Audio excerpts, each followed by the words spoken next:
एक ज़माने में एवरब्राइट की जादुई बादशाही में लैला नाम की एक शहज़ादी रहती थी। हर कोई इससे प्यार करता था क्योंकि वो मेहरबान और हमेशा मदद के लिए तैयार थी। लेकिन जिस चीज़ ने इसे ख़ास बनाया वो एक जादुई आईना था जो उसके ख़ानदान के पास तवील अरसे से था। ये आईना आम आईने जैसा नहीं था।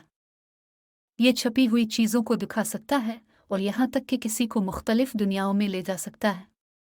शहज़ादी लैला को यह आईना बहुत पसंद था और जब भी इसे कोई मुश्किल इंतखाब करना पड़ता तो वो आईने से मशवरा मांगती। एक खूबसूरत सुबह शहज़ादी लैला अपने जादुई आईने के सामने बैठी थी। लेकिन कुछ हैरत अंगेज हुआ। आईना चमकने और हरकत करने लगा। अपने आप को देखने के बजाय इसने एक और शहज़ादी को देखा जो बिल्कुल इस जैसी नजर आती थी। ये शहज़ादी एक तारीक जगह में रहती थी जिसे दरखावेन कहते हैं।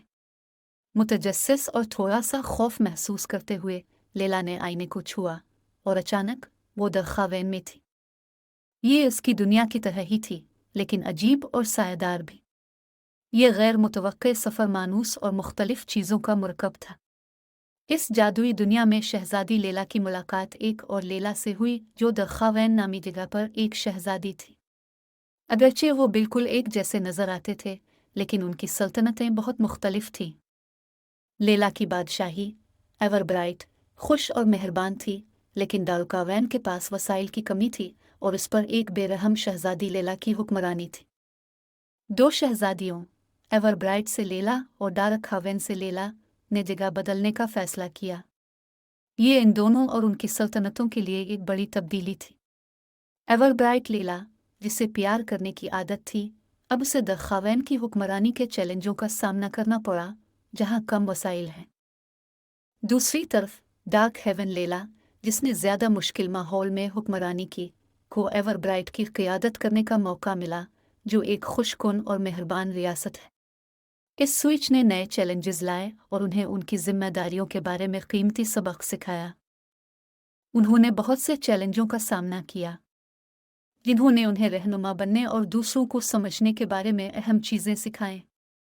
उन्होंने हर जगह दोस्त बनाए जिन्होंने उनके नए माहौल का पता लगाने में उनकी मदद की। अपनी मुहिम जोई के दौरान शहजादियों ने जादुई आईने के बारे में राज दरियाफ्त किए। ये सिर्फ दूसरी दुनियाओं को देखने के लिए नहीं था, ये इत्तेहाद की अलामत भी थी और इसमें बहुत ज़्यादा हिकमत थी। जब उनका सफ़र ख़त्म हुआ तो शहजादियों ने अपनी अपनी सल्तनतों में वापस जाने का फ़ैसला किया।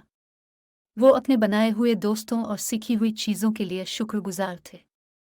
इस नई हिकमत के साथ उन्होंने अपनी सल्तनतों पर बेहतर तरीक़ों से हुकूमत करने का वादा किया।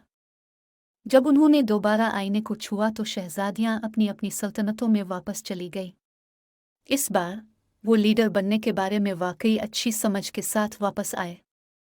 उन्होंने अपनी सल्तनतों पर मेहरबान और मजबूत होने के इम्तिजाज के साथ हुकूमत की, जिसने सबको खुश किया। एवरब्राइट से शहजादी लैला और डार्क हेवन की शहजादी लैला हमेशा अच्छे रहनुमा बनी रहे। जादुई आईना एक ख़ास याद दहानी की तरह था कि दूसरों को समझना और रहनुमा के तौर पर अच्छे इंतखाब करना कितना ज़रूरी है।